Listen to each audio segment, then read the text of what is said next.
Hi, welcome to another episode of the Chair of Joy. Sit, breathe, think, and feel. And I love looking at that kayak because, man, we just got, I think we're on our third or fourth inch of snow so far today here in Wisconsin. And I went for a really long walk and got so excited to write the words Florida in the Jeep of our in the window of our Jeep. So we're heading off to Florida in a little while, so it was just fun to write the words Florida in the snow. But I love the snow. I hope you're having a wonderful day. And I haven't been on in a while, and I know I said I was going to be on every day. And sometimes you just don't have what it takes. And I've had a few days of really in and out, um, and actually just being centered with growth, eating well, drinking my green juice. Um, getting exercise, really following my Chair of Joy plan, which is to build confidence, plugging in and powering up every single day. And it's been nice. There's not been a lot of meetings this week. Unlike last week, there were so many. But I'm just thrilled to be here. And I hope you're having a good day. I really, really do. I wanted to share a little bit of something that I read about, and it's in regards to noble aim. And so my question for you today as we get ready for our Chair of Joy is, what is your noble aim? And there's a gentleman by the name of Jordan Peterson who calls noble aim the bread and butter that we can't live without. And it's really the thing that you build yourself up into having this every day, all day long. It's like, instead of being caught up in the daily to-dos, we always have this in the back of our mind. So, did you ever hear like, oh, so and so just wanders around aimlessly and doesn't really have a sense of purpose or what their life is all about? And I think that that describes a lot of us many times during our life. So, my question to you, as Jordan Peterson proposed to us, who's a clinical psychologist and a cultural critic and a professor of psychology from the University of Toronto, asks, so what if we could play the game of having a noble aim? How would we set ourselves like up differently? I think one of the stories he told was, imagine Noah's Ark. Like, um, if everyone didn't have a aim about what to do when they got there, and the flood arrived, you can't wait for the water to come, the ark would just drown. So um, and then think of the opposite. If you have a whole village and one person is a contractor and one person is in plumbing and one person does um, is a chef, right? Everybody has their own noble aim. So when they actually get to the event, AKA the Noah's Ark, and there is a flood, everybody sort of has a place where to go, what to do. And that sets us all up for success as a collective human race. So I just thought that was really fascinating. And it made me stop and wonder, like, what is my noble aim? And I know I have a vision of 8 billion people knowing the Chair of Joy, and that feels really good, and it feels very much on purpose. Um, but I always like try to uncover what's the deeper thing. What is it really all about?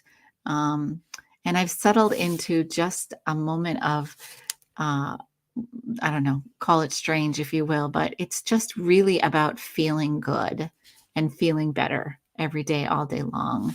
And joy is kind of one of those words that we aspire to. We don't necessarily tap into it every day, all day long, but it's definitely something that we aspire to. So, how are you doing with that? So, what is your noble aim? I'm very curious. What is the thing that you strive for every single day, or that you want to get better at, or that you're focused on? And mine again is feeling good, feeling better, and doing more to fill up my memory bank, if you will, with memories of joy, so that when it's all said and done, my aim for my entire life was built upon these incredible moments um, of every single day, every single moment being so fulfilled and so empowered, at least the best they can, right? We're humans. We have our inner being and our, you know, sort of a higher conscious connected to God or spirit or whatever you want to call it. But um, and then we have ourselves. Sometimes that's the self sabotage, and we want to like hold ourselves back from all that amazing energy and the things that we dream about. There's, for me, lots of things that go wrong, and like maybe I didn't address certain issues. That's one of the things that happened over the last couple days. There was something that was gnawing at me that I should have been paying attention to, and I didn't. And when you don't pay attention to something like that, it will catch up to you, and you will have to address it sooner or later. So you might as well just deal with it as you go along, and know that there's no fear, or that the fear can be dissipated, so you can get to the things that puts you back into feeling good and feeling better. So without further ado, let's go and jump into our chairs of joy. I want to keep this really fun and exciting for you today.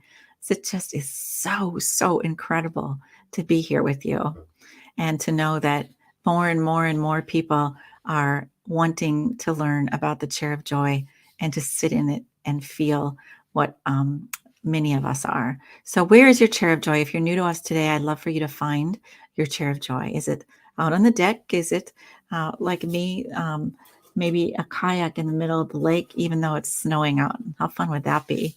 Um, yeah, so just settle into wherever your chair is, on a mountaintop, on the beach, in Bali, whatever it is. Just settle into your chair of joy. Just give yourself a minute. Like, right?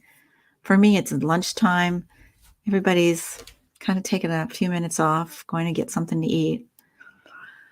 And let's just breathe and give ourselves an opportunity to build up our oxygen and our serotonin dopamine levels by just bringing in for air and oxygen. Breathe deep with me, would you? Roll your neck around and get centered. Give yourself some grace. This is really a good time to start tapping into some of your wisdom, especially when I was talking about your noble aim. Like, what is the thing that you're after? The thing that you want to focus on every single day that sets you up for success. What is your noble aim? Let's take another deep breath on that.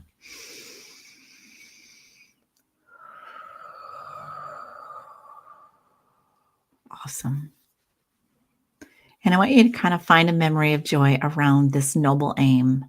What is your noble aim and a memory of joy around it?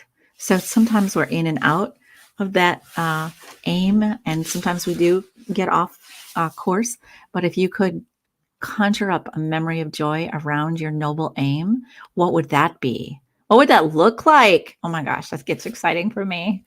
Oh, especially when mine's about feeling good and feeling better and building and building and building and creating more and more moments and memories of joy every single day, all day long. So at the end of my life, I have this bank of joy. Oh my gosh, how fun. What is yours? What is your memory around your noble aim? So if it's gardening and that's what you want to do for a living, maybe it's a special flower that you grew. Yeah, I'll just let you go there. And let's expand on that memory of joy just a tiny bit, like I did. Like I was like, wow, a bank of joy. I'm imagining like a real bank, like a downtown bank with money in it, only it's filled with all these little boxes, those safety deposit boxes. And every time I open one, there's another memory of joy. And I just have so many. Like I filled up all the banks in the world with all of my memories of joy. And that's my aim in my life, to do that, to fill up all those safety deposit box with memories of joy. How fun. How fun. And then just let that roll through your body. Feel it in your entire body. Like, what would that be like to have that noble aim enhanced and even more powerful than it was prior to coming on this call today. Whew. Wow, that was a big one, you guys. That was a really, really big one. And I just have a minute or two. I want to share my red lighter story. It's really a good one. So, what I've learned is that the more and more we pay attention to our noble aim or the thing that we're wanting more of in our life, whether it be self-esteem or confidence or, the patented product that you want to create or whatever the thing is that you're after, it's really cool and exciting and perfect. And there's nothing wrong. And I support you on that, by the way. And if you want to collaborate and build and talk about what's possible and you just need support, I'm so happy to do that. But what I've noticed over the last, I don't know, 6 weeks since I've been juicing and paying attention to my healthy routine and my nutrition and exercise and just really um, about goals and focusing on what it takes to get things done. I've noticed that a lot of other story and resistance is falling away, and the result of that is things show up, people show up, friends show up, and support is there, and other crazy fun things. So, for example, the red uh, lighter theory, I'm going to call it, I guess. I was I was at the campground, and when I pulled in, I noticed um, I just wanted to sit and just be in my chair of joy and sit, breathe, think, feel, and just get really crystal clear on the afternoon, what kinds of things I wanted to accomplish. And as I pulled in, I noticed there was like embers or smoke coming from one of the fire pits at one of my favorite campgrounds. And so I pulled over into the campsite, and the person that was there just prior to had left a little ember burning, and I noticed a bunch of wrappers and little remnants of people in the woods and around the campsite. And so I collected them, and I was kind of fanning the fire, and I'm like, oh, wouldn't it be cool to have a little fire in the woods and burn this garbage and then put it out and go on my merry way. And I couldn't get it going. It was just a tiny, they didn't leave very much, embers for me to work with. So I thought, oh, maybe this isn't going to happen today. And I sat down on the picnic table and I looked down between my legs and I saw this red lighter, and I thought, wow, that's random. Who that? And immediately I thought, oh, my problems are solved, right? I hoped I saw the fire. I was celebrating it, and then I couldn't get it going. And then at the same time, I noticed a lighter show up, and call that manifestation, call it luck, call it, ask and it shall be given, whatever you want to call it. Dreams come true, prayers are answered, whatever they are. But it's just a slight example of what things show up in my life. They're like that all day long. But anyway, then instead of my high energy and excitement for the joy of finding this lighter and how cool it was, I was going to be able to ignite these embers and this little bit of garbage I was going to burn, a couple leaves. Immediately, my Cheryl sabotage self says, "Oh, but the lighter's not going to work. It's just garbage. No way." And I was like, "Where did that come from?" Like, I didn't even know that was whether it worked or didn't work. I had no idea. But I'd already given up. I didn't even try. And I think that really resembles a lot of my days, right? Where you go through and you're all excited and you see something or somebody has a great idea. And then there's, yeah, but it couldn't, and the doubt and the disbelief and all of that. And so to make this story complete, I picked up the red lighter and I cleaned it off. There was like little dirt pieces in the lighter, and I lit the red lighter. And I'm just going to let this roll for a minute because it was such an awesome metaphor for life, right? That I saw it, I didn't believe it, I kind of gave up. I wasn't even going to try, and then I did. And it makes you just want to focus on how to trust yourself, especially when it comes to your noble light or your noble aim, excuse me. What is it that you're after? And I want you to shine a light. I want you to, if you have a candle or something in your house today that you can turn the light on, or flick a lighter for yourself, to remember this story, that anything that you can dream up can be accomplished with the right support, the right love, the right excitement, the right risk, the right attention, the right priority. And woo, that's a good one, isn't it? So I sat down to end that story. I sat on my chair of joy at the picnic table and just did the chair of joy for 15 full minutes.